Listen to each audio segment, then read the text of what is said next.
So quick updates since the last stage, last AMA. Uh, there's actually a ton of stuff to go through, so I'm going to condense it down to just kind of a handful of items.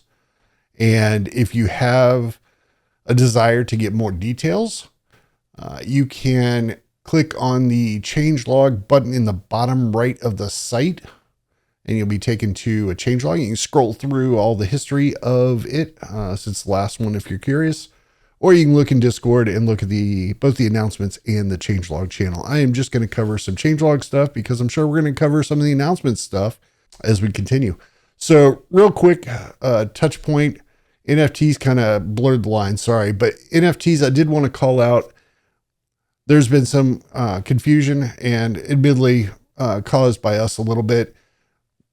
We did not expect the results for the NFTs. So we brought out the NFTs as kind of a personal profile picture, kind of fun thing with some potential future benefit. Nothing related to rewards affecting your station rewards or anything like that. So the intent was every station would get a free NFT. And then additionally, we had a small pool of NFTs that you could burn unclaimed rewards and get another option or another NFT that you could look at. That pool went way faster than we expected.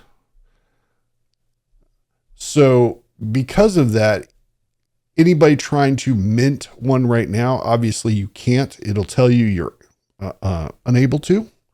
And that is strictly because the pool of mintable NFTs is out. I'm not sure if we're going to open up any more in the future. We want to 100% make sure that all station owners have an opportunity to claim theirs. Again, since it's not tied to affecting rewards or anything, it's more just a fun thing that we might be able to roll into some other goals going forward. We want everybody to have the opportunity. So be patient. If you haven't picked up your NFT for your stations, station or stations, remember you can go do that. It's on the main page on the Wingbits top right navigation. We had a ton of client updates. I'm not going to go through what they changed other than to point out that among all those, there was a massive effort by a great dev team to migrate to beast mode. We were previously using JSON to transfer data between your station, our ingestion servers. We have migrated that to beast mode, cut down on data usage quite a bit. I've noticed in theory, it could be somewhere between like 40 and 60%. I've seen a lot of cases of people showing really great reduction in data usage for their stations. I know that helps out people that are running LTE stations or anything using like an LTE router.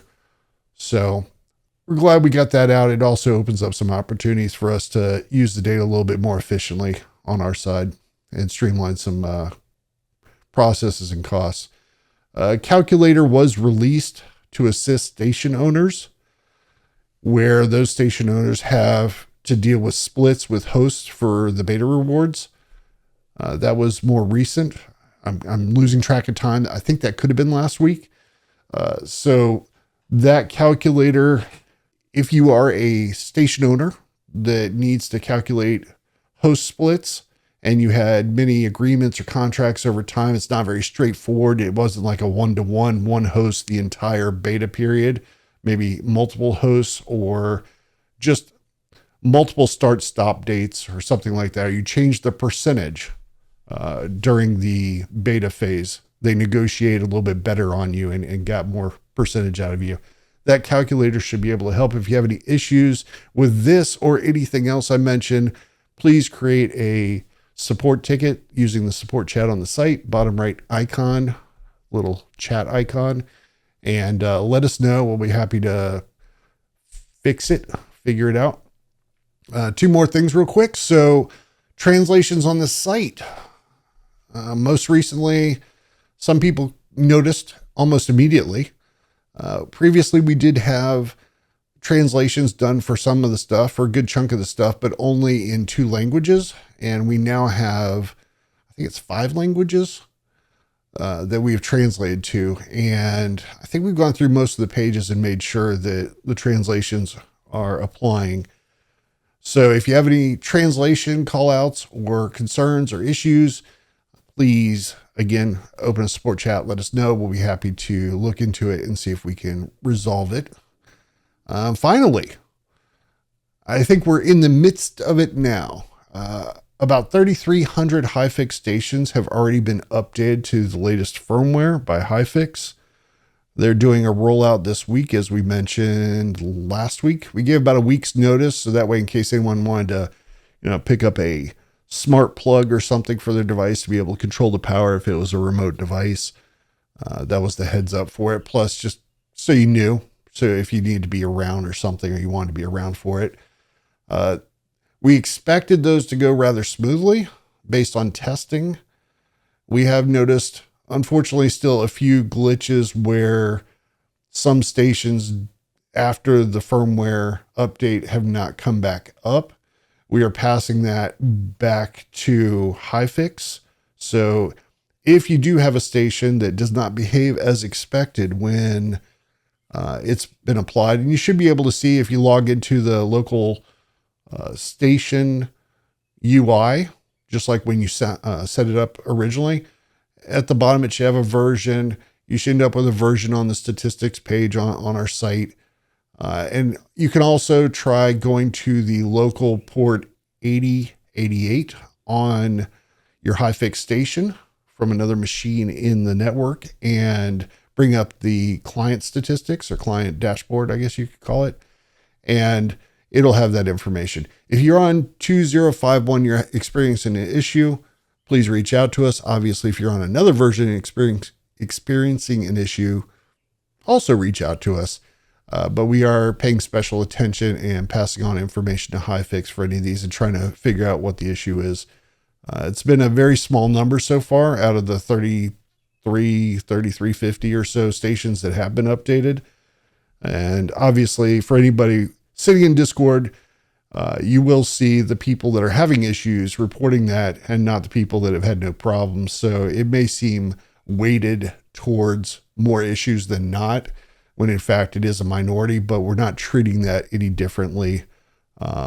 If you have an issue, we want to get it fixed. So if we can help you fix it directly, we will. If HiFix has to get involved, we will involve HiFix. And that is really it, Robin, for the changelog type stuff. Yeah. Now, I mean, a lot of things. I don't know when we had the last stage. Was that right before TG or it right was after? right before. So we have had a TGE since the last stage. Yeah. Now, obviously, that's, I think, the biggest thing, especially for the community. I see some questions here also. We can get to those later. But I think with TG, was really overall, like, we obviously pushed it several times, and we think we almost got it right in terms of strategy for what suits a project like ours. And, we ended up declining all the large exchanges simply because we realized that, like, giving away all these token allocations, we just felt like was not a prudent strategy. So we declined all of them. We went with what we believe is a more suitable and sustainable launch for us. We did the bonding curve, which we debated back and forwards. That's the only part I think that I'm unsure if we should have done or didn't do, but I think overall it was still a good element to it. And now, it's starting to settle down a little bit, and we can, get back to, allocating what we're going to allocate towards that, which is exciting. And so overall, I think it went fairly smooth, especially the launch itself. I don't think we had any major issues. I think everything worked pretty smoothly. So our team did such a good job on prepping everything and testing. And after TG, now we've been working a lot on the post TG, like what are all the things we need to do, monitoring and that sort of stuff. So I really appreciate everyone in the team and everyone in the community for being here. I know it took a long time to get to TG, but now TG is just a new day one, kind of, right? Because we have pre-TG, now we have post-TG, and the way I'm looking at it, because I see some questions in terms of how satisfied we were with TG and that sort of thing. I think overall, fairly satisfied, really satisfied with the smoothness and that everything worked. And the market is a little weird, but at the end of the day, this is a business. It's a long-term project, and I'm really excited for being able. I really believe long-term we're gonna provide a value, and that's kind of how we're basing everything. Now we don't take such a necessarily a short-term view on it. It's more like how can we make this work over time. After TG, we've had some other exciting things. I mean, obviously, we launched a AI bot on the map, which I thought was super exciting personally. It adds a lot of cool elements. You can. I don't know how much people have tried it on the map, but if you find a plane on the map, you can copy the flight number, for example, and ask the AI chatbot to tell me more about this plane, and you just copy in the account number that's on all the flight cards, and you actually get a lot of really exciting information. So that's really fun. It's just fun to be able to do the playbacks, getting a little more of the flight brief. So that was a really, I think, appreciated element to showcase what data we actually have and what capabilities we actually have. Because one thing we've learned in the last couple of months is, since when we started this, we didn't come from aviation, and it's a really complex industry. It's like you have one big industry, but within that industry, it feels like you have thousands of smaller, very niche industries. And it's a unique industry in the sense that a really big portion of people working in aviation are working there because they're very passionate about aviation. So we actually realized that we need to start getting more tools out there for all the enthusiasts in the space to play with. So AI bot was the first one. I'm going to get into the second one here in a second. Because getting the tools out in the hands of these people that work in the industry and eventually make the decisions on the B2B side, that's how you get the exposure. They can see, if you can do X, maybe then they can also do Y. And it also gives us way more visibility and trust and an ability to be in front of people. So that's what we're working on. I really like that strategy. I think is spot on. So what's coming is we're releasing our core AI solution on May 30th on Product Hunt. That tool is awesome. You'll be able to not just interact with the chat, but you can actually set up agents that can monitor airspace for specific events. And I think that's super handy for people that, if you need some insights from the data, but you don't have access to all the data, you don't want to process it. Now you can get a lot of that just by having an agent monitoring the data for you, and it just notifies you when your specific event of interest is happening. So what I would love from the community, if you can help us upvote on May 30th on Product Hunt. If you don't have a Product Hunt account, if you can make one, that'd be super appreciated. But that's I'm so excited about that product. We've gotten great feedback. We have a lot of people testing it, a lot of potential customers testing it. So we're just gathering feedback now on what other type of queries should be able to do. Some are very complex, so we need to make sure that those work. But that's what we're working on now. The entire team getting that ready, and I think it's going to be super, super exciting. I'm sure I'm forgetting a lot of other cool stuff we've done, Mike. So can you remind me, am I missing something major? Well, Rewards Hub, that one is out, which also, that one's going to evolve over time. So that's pretty cool, where we're going to continue adding things so you can, convert the tokens for fun things like, maybe air miles, lounge passes. That one is great. I love the NFT drop. I spent all my tokens on NFTs. Super. I mean, I didn't get. I only got one rare, and then I just got a common and uncommon. So that kind of sucked, but that was super fun. And I on think, this, yeah, sorry, go ahead. I was going to say, No, no, you I go. think it was a pretty good proof of how we could do a burn mechanism as well through a direct action. Mhm. So I know we can present it as it's cool to have the NFTs and people like it, but it also is a proof of mechanism. If you looked at the blockchain, you could see when people were minting with unclaimed rewards and then seeing Wings tokens being burned properly on the chain. So Yeah, that's a really cool feature, and that obviously can be, tacked into multiple things over time, so we can expand that capability. yeah. I mean, I just felt like when I was trying to get them all, I just felt like I was back to being 12 collecting Pokemon cards, and I was like, I really liked it. It's super fun. So I need to set up more stations so I can mint more NFTs if we can make some more. And, and then I see Grumpy asking about stations. We have added stations, but it's been slower due to us trying to onboard this new manufacturer, which is getting really, really close because now the quality is finally like there. But we've added quite a few stations in. We have, I think, 20 or so going out to like the GCC region. We have some going to Southeast Asia. The way we're working on the stations now, while we're trying to onboard the new one and finalize, is we do very, very targeted growth in areas where we have customer requests. So we're in majority of areas we have decent coverage. In some areas we have really good coverage, but in the areas where we don't have good enough coverage yet, it's more about now to try to target the growth because few stations placed in the right space can actually get you 80% of the way, and then the last 20 is obviously you need add density and stuff like that. Yeah. Oh, sorry, Grumpy. Yeah. So it's very close now on the new device. I don't know exactly how long, but it's close.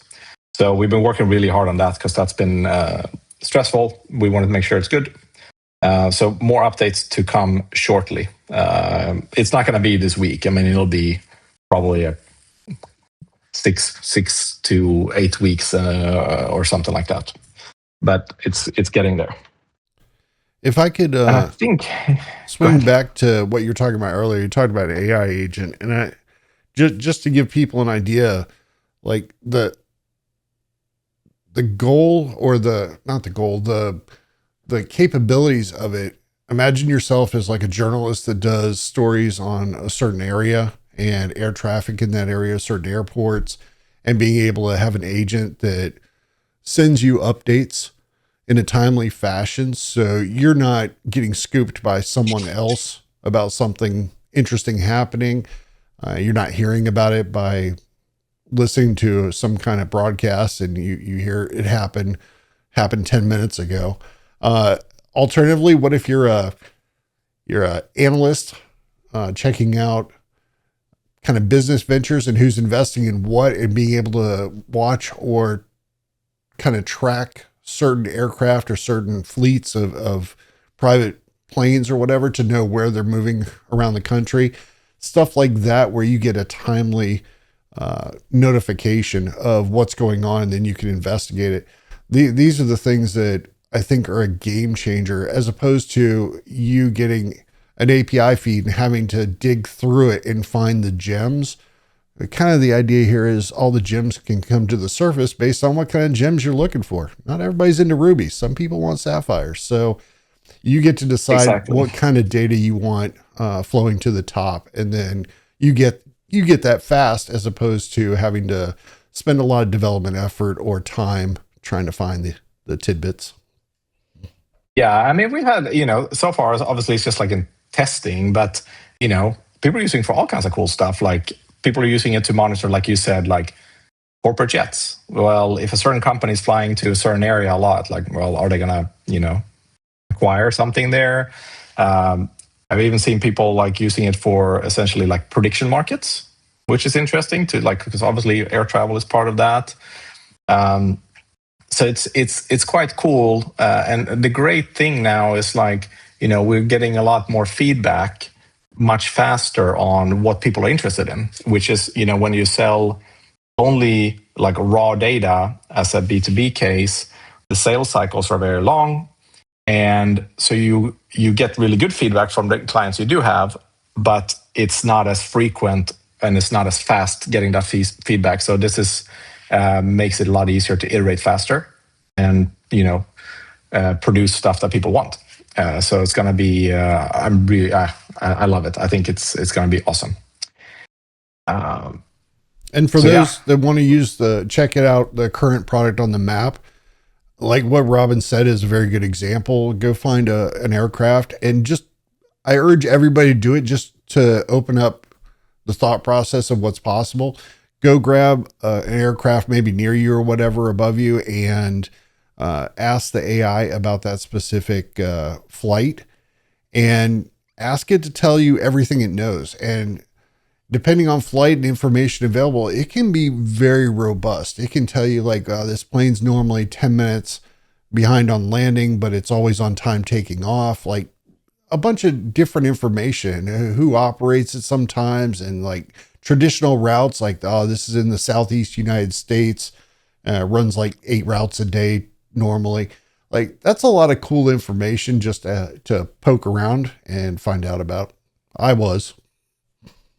Yeah, it's super fun. And then we are working on new types of filter, because we know a lot of people ask for a specific type of, filter for a specific type of aircraft and all that. So that's being improved. So the map is going to get some cool stuff.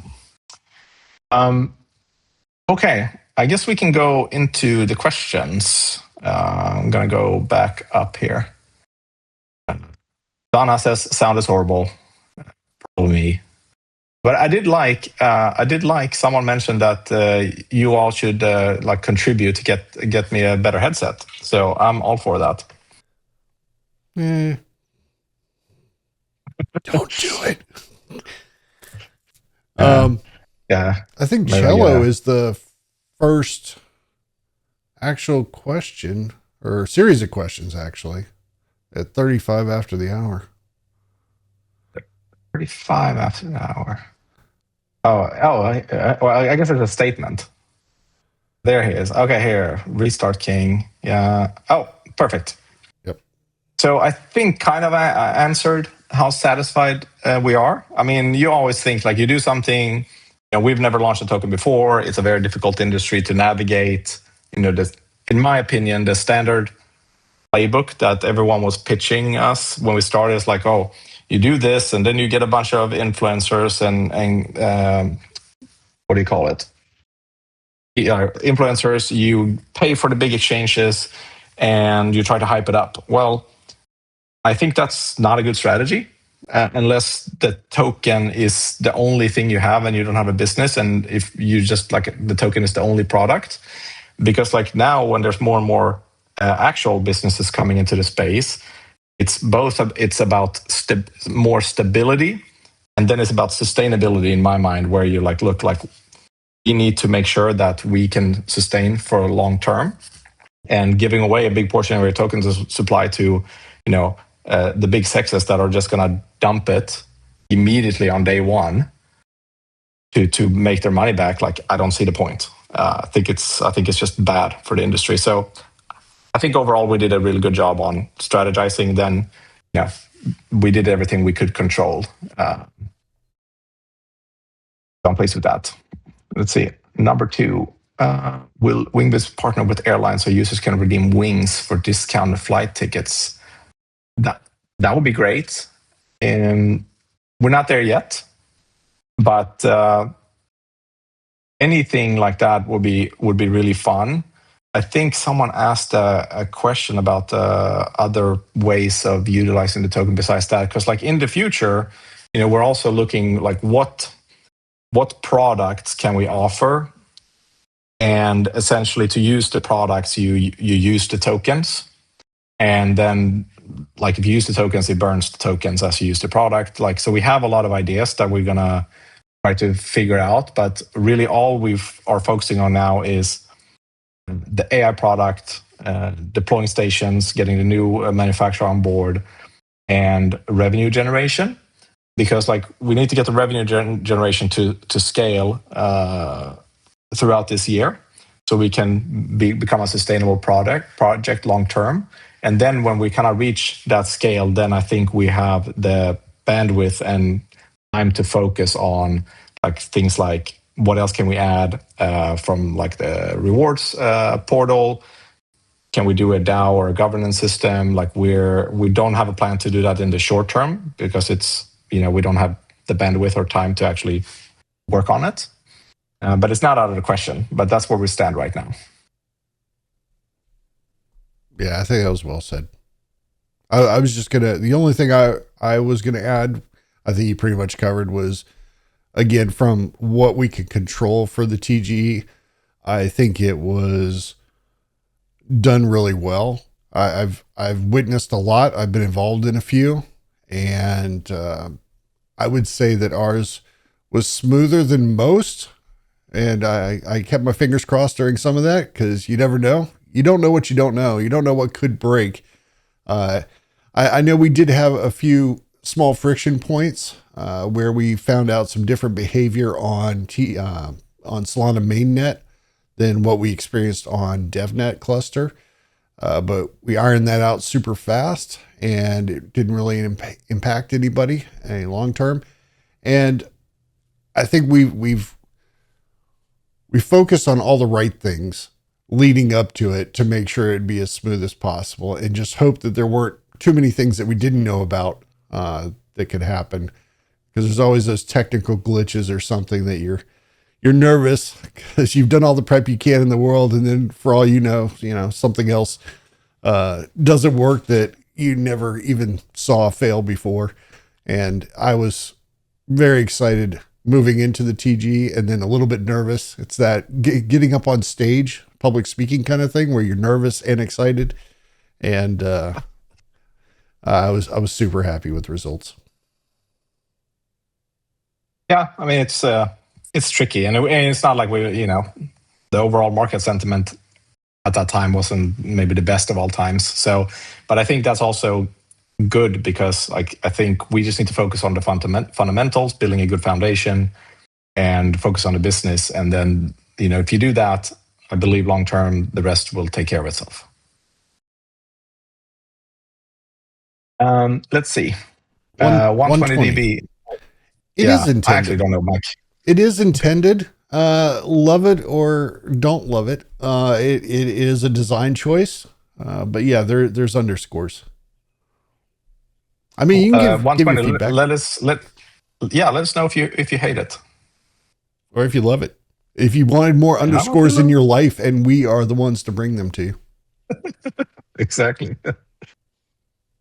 Crazy Giraffe. Is there a roadmap or any planned dates for the rewards hub section? Not anything super set, but we are continuously working on trying to figure out like how to make it better. What can we add? But again, it's just we have so many things going on, and I think one thing that if you look back, like what we could have learned from last year is like at times we did have too many things going on at the same time, and you risk kind of like being spread way too thin. So what we're working on now is really just focusing and picking a way more focused, I guess, approach where we execute in stages rather than all in parallel everything, because we do believe that that's going to be a lot better long term. So right now we have nothing planned to announce on Rewards Hub. We have a lot of ongoing. But we are trying to bring some of these efforts kind of full circle and close up some of them. Like, for example, the NFTs was around for quite a while before release. Mm-hmm. So the goal was to not have things sitting at 80-90%, just make the final push, get them out, and share them with the community. So we can always progress from there and enhance and work on things. But at least it's out. Exactly. Then I think the next one is check D 2003, right, Mike? Am I missing anything? Correct. 51 after the Yeah. hour. Check D. Yeah. Will new BYODs builds be able to get geosigners in the future? That is not the plan. The plan is to have like designed hardware that we need to service our customers in a different way, because there's a lot of benefits from a commercial side to having designed or purpose-built hardware for what we're doing.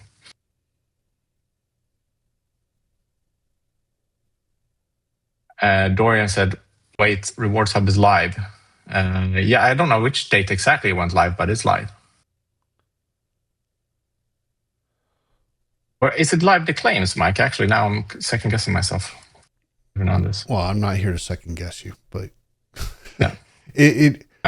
it might not be live for claims right now. I guess we can find out ourselves by going. Yeah, I'm gonna find out. Yeah, I might jump the gun, but yes, if it's not live, it's close. I guess we've been spread too thin as well. The Exactly. wait list See, is live. Thank you, Nika. Thank you.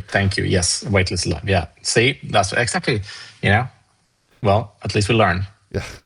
What's the latest firmware version? I'm glad you asked, Tangerine. As mentioned at the head of the call with the change logs, 2051, so .51, is being rolled out this week. If you were on like .40 before, as you are currently, that is normal version to be on prior to the rollout. They will be pushing those out, and then once they have pushed those out, it should be made available. What do you call it? Like if you go to the UI, there's, I just can't remember the name of the button off the top of my head. There's like an update firmware, upgrade firmware or something like that, or check for firmware upgrade. There's an option on the UI on the HiFix station itself where you can click and check for an update. After this rollout's done, .51 will be out there. So if anybody gets a station from a retailer, say Monday, it won't come with .51 because it was already packaged up and in a warehouse and that kind of idea. So it will be available for anybody to update themselves. I think that's it. And then I think I answered Grumpy about the hardware earlier. 120 said he wants to see our capabilities is a tool to replay the historic data at varying speeds. Are you referring to replaying the historical data for every plane on the map or individual ones? Because I know we have the individual ones, the replay on there. Yeah, that's a good question. It'd be interesting to watch it all in reverse mode at like half speed. You can watch planes fly backwards. I guess. Deep in connection here, good to see you, man. Thank you. Yeah, I mean, we think we did it right. We did everything we could to, do the best of our abilities, and we think the strategy was right. I'm very, very confident in that. Lockcocked, have we had our first token by burn related to this venture? Yes, we will share that. So it's on chain. So we took a while for it to land, and there was some stuff we wanted to make sure we knew how to do. But that is now ongoing as it should. So we will share that so people can see. It's ongoing now. King's NFTs, thank you. Appreciate it a lot. Revenue from 4TGs included. 4TGs included in the TG. Yes, but it's not like exactly, but we have allocated for that. And then now ongoing, it will just be allocated kind of automatically. Because also, like when you're in the building mode, it's, we also have to build. But so we have allocated part of that for sure. Deep in connection. couldn't agree more. Like if you see a question that you want to answer, you can just jump in. No, So I'm just scrolling through here. I was just going to call out DPEN 100%. I mean, I think that's the pivotal issue for DPEN, right? Is revenue. It's kind of the pivotal thing for every business, right? If you don't have revenue, then you go out of business. So right now, obviously, our goal is to continue to expand and generate revenue so that it can be a long-term great project for both the community and for the company itself. Like we're kind of in this together. You guys provide a level of infrastructure through the data contributions, and on our side, we're trying to handle all the data management and manipulation and ways to offer it through tooling, and then the sales process. And at the same time, try to keep you guys happy from a regular community and support perspective. So it's definitely a symbiotic relationship between us, and revenue's the key. Exactly. Cello, thank you so much. Appreciate the questions and appreciate the support. Cronser, you guys talk about token burn yet? We had a question. I don't remember who asked it, but if the buyback and burn is ongoing, it is now ongoing, and we will share the information. It's on chain, so we will share that. But now it is ongoing. We didn't start it right away because we needed to know how to do it right. There was a couple of whales coming in the bonding curve. We wanted to see how that played out, and now we wanted to let everything settle a little bit and to know where we stand. So yeah, so now it's ongoing. I don't know what you missed, Massacre, but this is recorded, I guess. So watch it after. You missed everything up to what you heard. Yeah. It's basically the answer. Any news about the Wingbits? Bad Trip. I don't know if you heard the mention at the top, but again, Wingbits NFTs meant to be cool little profile pictures with some potential future cool uses within the project. Nothing to affect rewards. I think there could be some confusion, and some of this could be on us. I'll take ownership. Like the way we communicated, perhaps could have been clear that these were in no way tied to any kind of rewards capability for your stations. You don't think about that when you're not thinking down that road, but coming at it from another angle now, looking back and thinking about some of the other projects and how they leverage NFTs to indicate potential earning levels or multipliers or whatever else. I get it. I think we could have done better. We'll take that note going forward. And just keep in mind there, you should be able to get your one free per station, and then all of the mintable NFTs are out for the moment. And it's not like we just want to create another huge batch of them, because I don't know, it kind of lessens the feel. Maybe we have a season 2 at some point, or whatever you want to call it, a round 2, maybe. But right now, again, great indicator of how well the mechanisms worked for burning unclaimed rewards, converting those to wings, and then burning those on the blockchain in a visible and monitored way. So I'm glad we went through the process. Yep, I agree. Memento Mori. I'm not sure what you mean about first batch.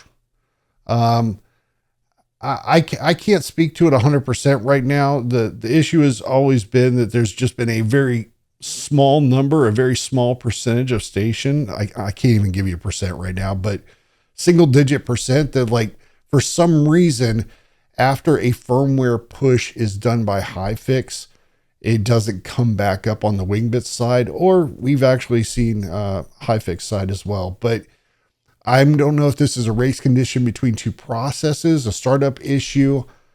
We really need HiFix to help work through those if it can't be handled by a simple power it down, let all the capacitors drain out, bring it back up, and see if it solves the problem.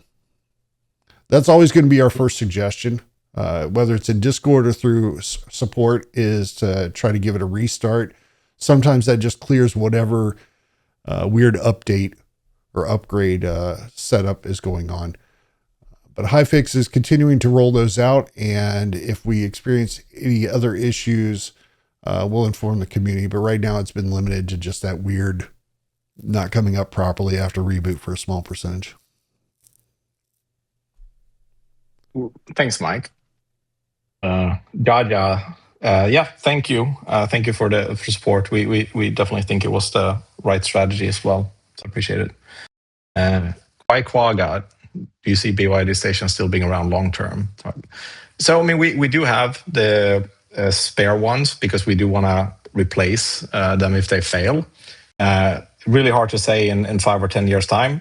Hopefully, at that point, we're rather in a position where we can just like replace it with a different station if they fail and we don't have replacements. But I don't know yet. That's too far out.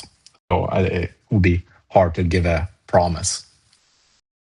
And I know we've said it before, but keep in mind, while geosigners were great for the community, we let 2,000 of them shipped for free, no cost, and then a remaining set number of units were sold at what turned out to be under cost as far as shipping and everything else.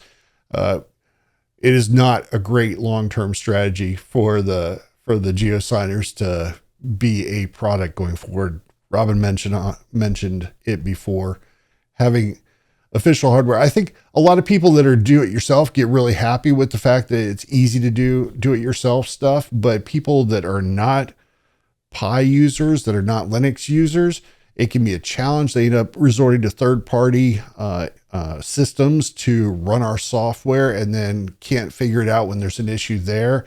And then the massive variety of hardware that can be intermixed. You'd think it's only a few things, but people use all kinds of old IoT miners and things like that as far as base hardware.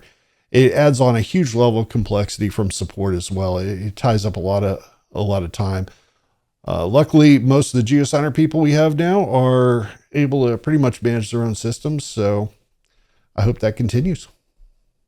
Mm-hmm. 120 dB. Okay, thank you. Yeah, all flights being replayed in an area. Yeah, appreciate the feedback. I took a note. So appreciate that. Pachos, wondering about APAC region giveaway device. For that one, I would recommend like pinging us on Discord, and we can respond with what we have going on. Because I know we're still looking, especially right now across the GCC, like MENA region, and Southeast Asia would be is very valuable, like Indonesia. You have Japan, South Korea, of course, but then down towards even like down towards like southern Thailand, all in there. So reach out on Discord and we can see exactly what we have going on. Or maybe, may I suggest, maybe do it through support chat so we can route the information properly. Yeah. And we could probably have a little more private conversation about stuff. And for anyone listening on YouTube, this is not an open call to spam us for, hey, can you give me a free device? But for certain situations, for certain people, and people have been in the project for a while, and other people who have opportunities that are maybe out of the norm for being able to place things, 100% we can talk to you and work through something maybe. Yeah, good points. Memento Mori, what about device and being down through hardware malfunction? I guess we're shit out of luck. On that one, it's a very difficult situation because like that one is really we need to talk to Hifix, but for now we don't really have anything we can do for the downtime currently, unfortunately, more than helping you as much as we can.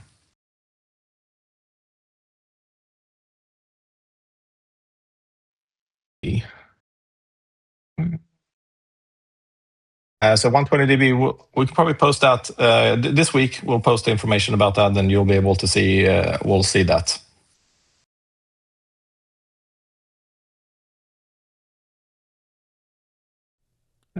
Where are you, Mike? On Yeah, all right, with Posse? F Posy.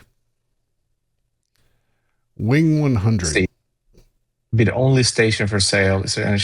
On the geosigner, like kind of Mike said, it's really not a good solution. We did that because we started with one model, then we migrated to a different model, and we felt like we owed it to the people that have built with us to offer them a way to stay with on the model they joined.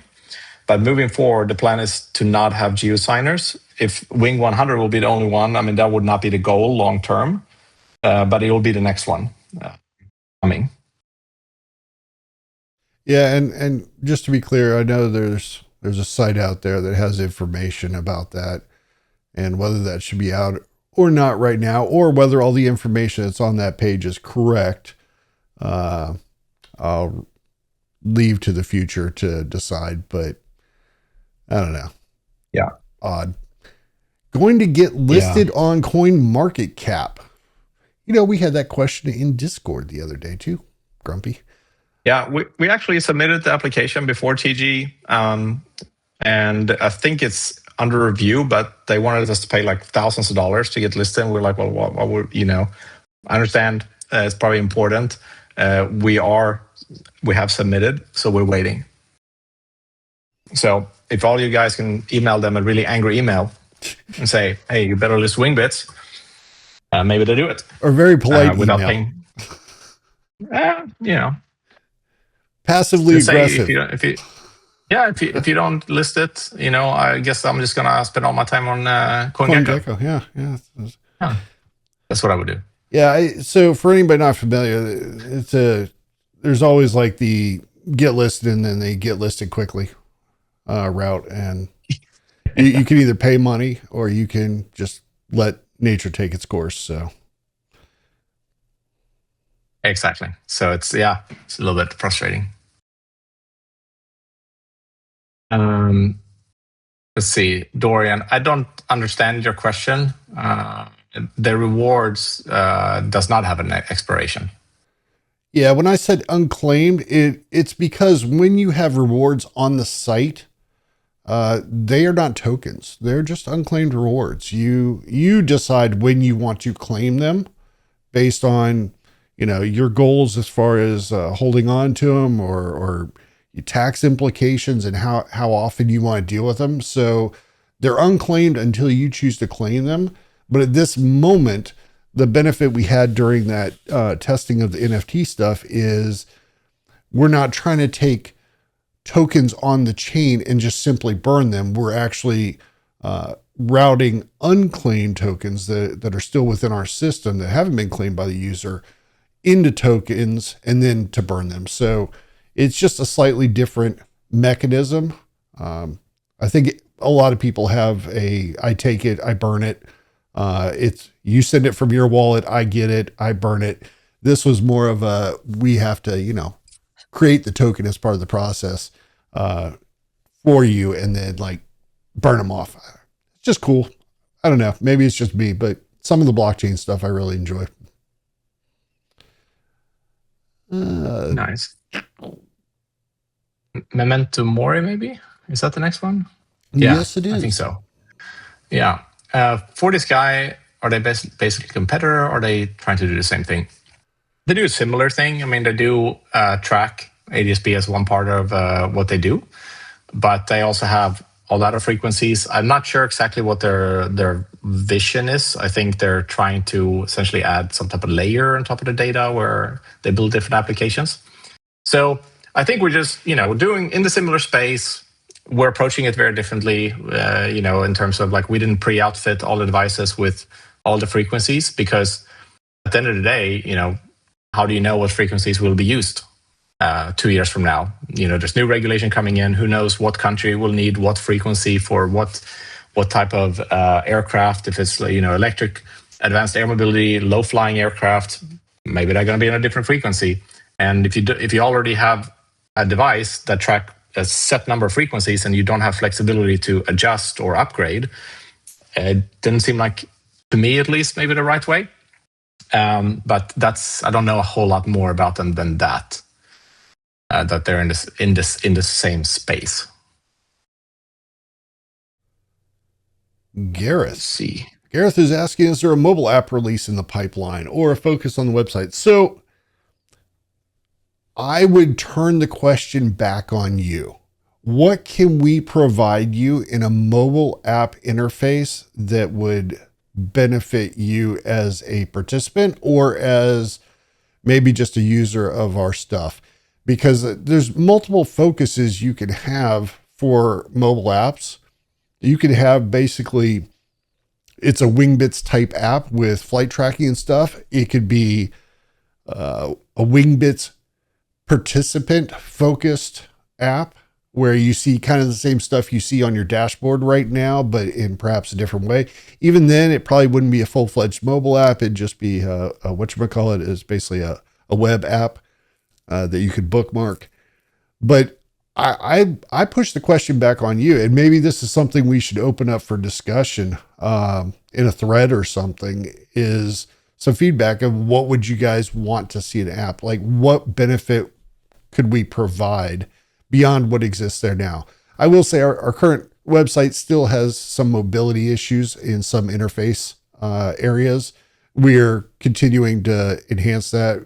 Some people have probably already noticed some of the stuff get fixed, and we'll continue to do that. So if you're on a mobile phone and you're using our site, I apologize for any glitches you run into. We are working on it. If you see something that's been sitting around for a little while, I would not be opposed to you guys asking or posting, I guess, on feature base, which is if you go into Discord and you click on the feedback channel, there's a link there to provide some feedback.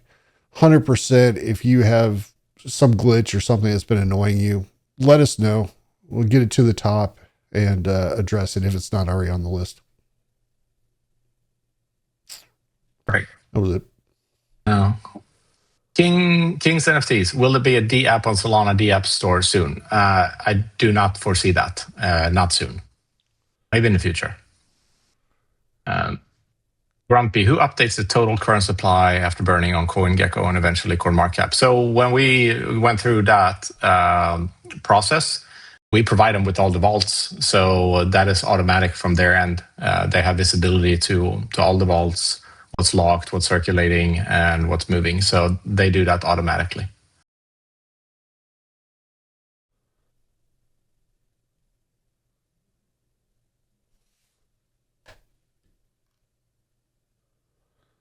Uh, 120dB about Wing 100 and Hyfix being discontinued. So yeah, there's been a little confusion about this. So it's essentially what Hyfix does. They are focusing on the drone side a lot, but it's the MOQ for the Hyfix stations that increased because of the increased cost for them of manufacturing, the way I understood it. So it's not discontinued, it's just a higher MOQ per batch to get them manufactured. That's the difference.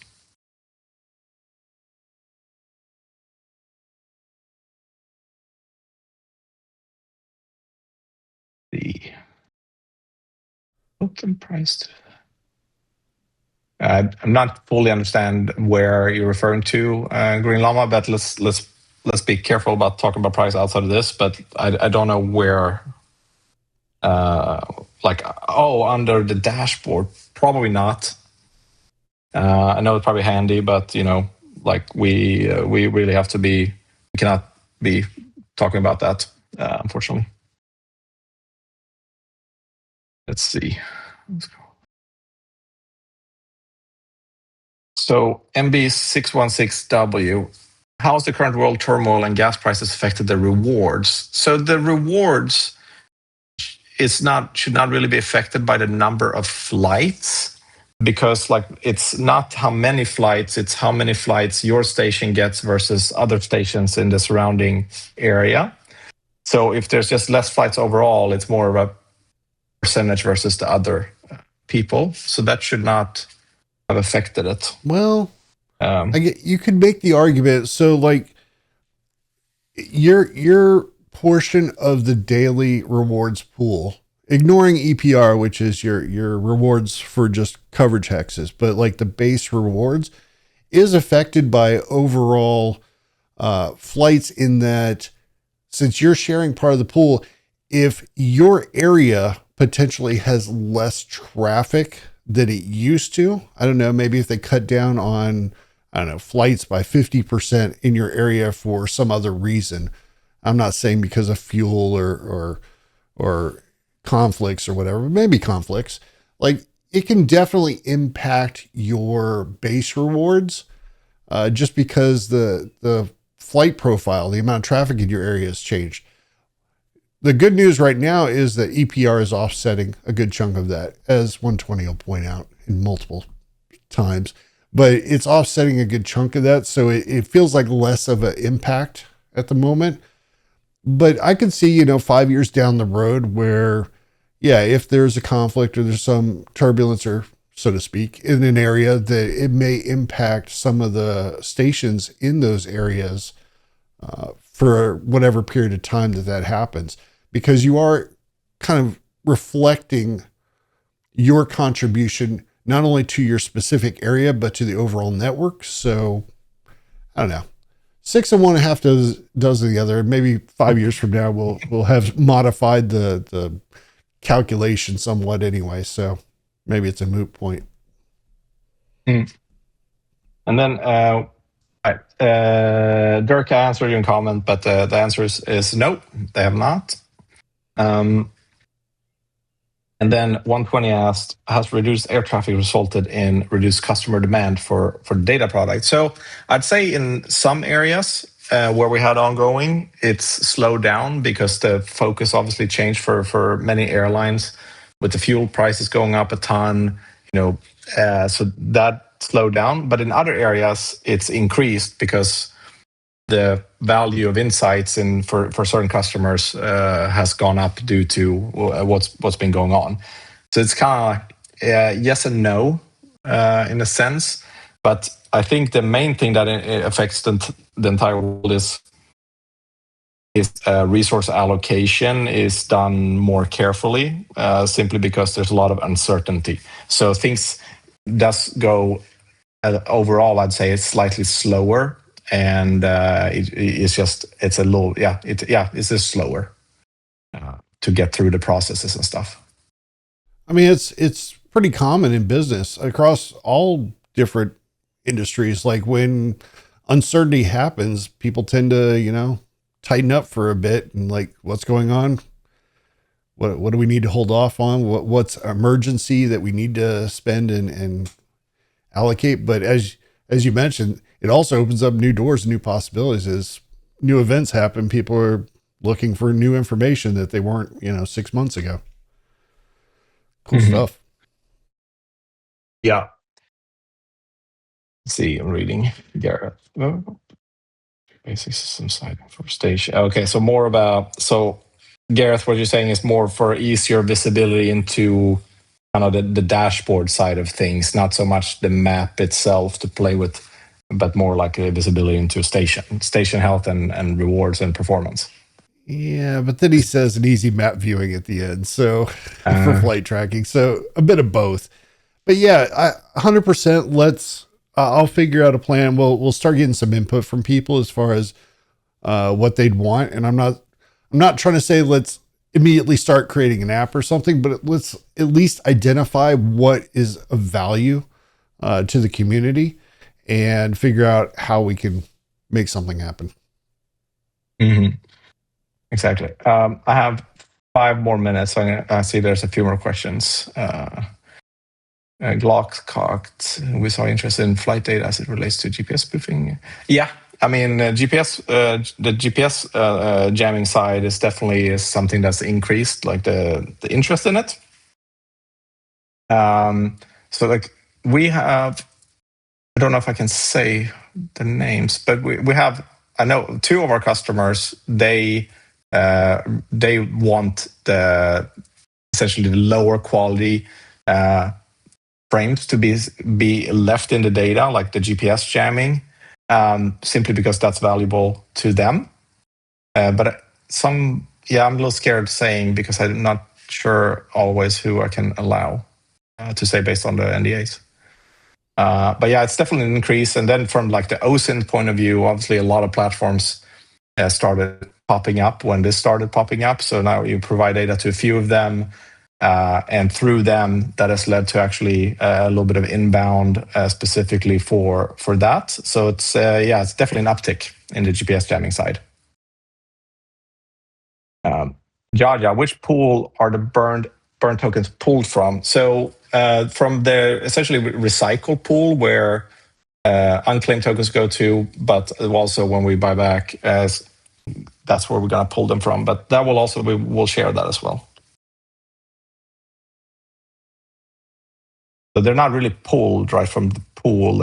If we do a buyback, then they just get burned. So they're not really ever going into a pool. But they do not detract from the tokens that are assigned as rewards.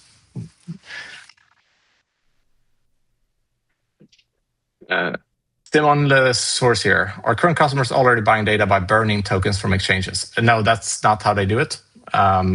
Simply because the industry is not ready for us to ask them to buy tokens. So they just pay us normal with just cash or invoicing, and then we would have to take that and do it on our side for now. But in the future, we have a lot of ideas for how that can happen automatically and still obscure it away, because that would be much better.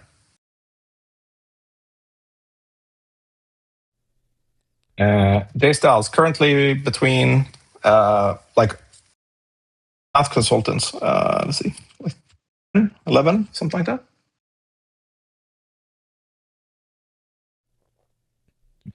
Clarification from X-Ray: for buybacks, tokens will be bought off the open market, not buying tokens from a pool that we already have. Yeah. They're not coming out of any pool. They're coming out of, like, if we buy them from the market, then they get burned. So they're not coming from any pool. When is the next MA? I do not know yet. Honestly, I know at times we've been bad at scheduling these regularly, but it's very hard to plan ahead sometimes, because some months are just pure craziness, to be honest. So I don't know. I don't want to promise and then not keep that promise. So probably exactly. Yes. It says, Simon, you're exactly right. A certain percentage is allocated towards that.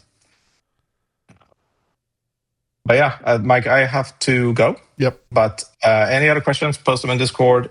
But really, really appreciate everyone showing up.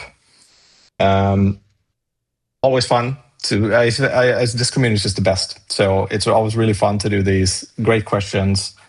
Thanks so much for the support.